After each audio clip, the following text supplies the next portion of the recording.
কত বিল হয়েছে দাদা? আপনার হয়েছে 300 টাকা। এলেন। কি হলো ভাই, আমার টাকাটা ঘুরি দাও। কিসের টাকা ঘুরে দেবো?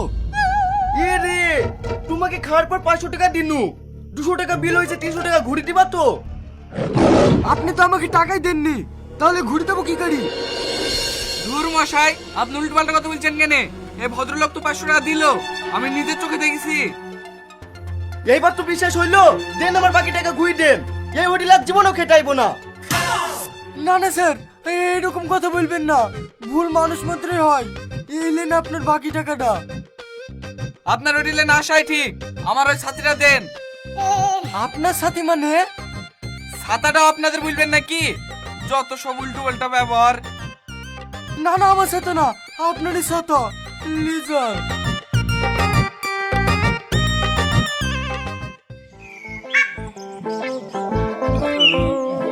যাক, খাওয়া দাওয়াটা খুব ভালো হলো। আমার 300 টাকা ঘুরিও পানু। তুই 150 টাকা লে, আর আমাকে 150 টাকা দে। আমি টাকা দেবো কেনে? আমি কষ্ট করে টাকা ইনকাম করেছি, আমি নেবো। আর তুই ছাতা পেয়েছিস, ছাতা লিগা না। ঠিক আছে লে, তোর টাকা নেবো না, কালে আমি অন্য লোকের সঙ্গে ব্যবসা করতে লাগবো। ভাইটাকে আর কি মানলো? এ ডালে টাকা লে, তোকে ছাড়া আমি থাকতে পারি?